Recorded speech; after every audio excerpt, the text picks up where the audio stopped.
உலகமயமாதல் அப்படிங்கிற ஒரு விஷயத்துக்கு வந்ததுக்கப்புறம் தான் சில பேர் சொல்லுவாங்க தீமைகள் இருக்குதுன்னு சொல்லி.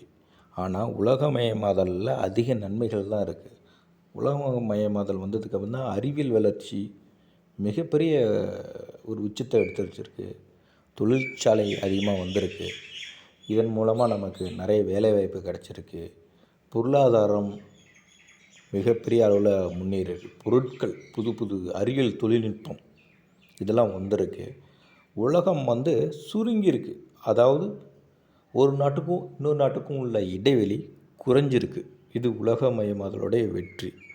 இந்த உலகமயமாதல் பழமைவாதத்தை ஒரு அடி அடிச்சிருக்கு. உலகமயமாதல் வந்ததுக்கப்புறம் தான் நிறைய மூட நம்பிக்கைகள், தீய பழக்க வழக்கங்கள், தவறான விஷயங்கள்லாம் அடிபட்டு இல்லாமல் போயிடுச்சு. சில விஷயங்கள் குறைஞ்சிருக்கு. இதுக்கு காரணம் என்னன்னா உலகமயமாதலுடைய தாக்கம் மறைமுகமாக இருக்குது. இந்த உலகமயமாதல் வந்ததுக்கப்புறம் தான் மனிதன் பொருளை நோக்கி போகக்கூடிய ஒரு ஆர்வம், ஒரு வெறி அதிகமாகிடுச்சு. உலகமயமாதலுக்கு அப்புறம் தான். நீங்கள் நல்லாவே யோசித்து பாருங்கள்.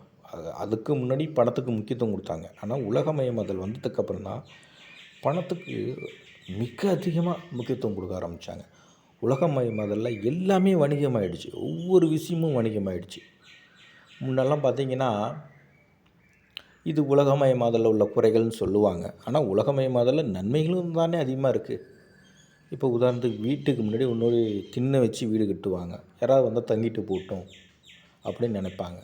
ஆனால் இன்றைக்கி நிறைய விடுதிகள் வந்துருச்சு. அதுக்கு பதிலாக அந்த பணியை அந்த விடுதிகள் செஞ்சுக்கிட்டு இருக்கு. அப்புறம் நம்ம தண்ணி கொடுக்குறது ஒரு புண்ணியமான விஷயமாக நினச்சிட்ருக்கோம். இன்றைக்கி ஒரு தண்ணி ஒரு வியாபாரமாக மாற்றப்பட்டிருக்கு. ஆனால் வியாபாரத்து மேலே நன்மைகள் நடந்திருக்கு, நல்லது தான் நடந்திருக்கு. இருந்தாலும் அது ஒரு குறையாக தானே இருக்குது. என்ன வியாபாரமாக ஆகிட்டாங்களேன்னு ஒரு குறை சொல்கிறவங்க குறை சொல்லிட்டு தான் இருப்பாங்க. ஆன்மீகம் எல்லா விஷயமே வியாபாரமாக விட்டுருக்கு. இது உலகமயமாதல் உள்ள ஒரு சிறு குறை. ஆனால் உலகமயமாதல் பல விஷயங்களை குறைச்சிருக்கு. தீமையான பழக்க வழக்கங்கள், மூட நம்பிக்கைகள் எல்லாத்தையும் ஒரு அடி அடிச்சிருக்கு. அறிவியல் மிகப்பெரிய உச்சத்தை எட்டியிருக்கு உலகமயமாதல் தான். அதனால் உலகமயமாதலில் நமக்கு நல்லது தான் நடந்திருக்கு பெரும்பகுதி.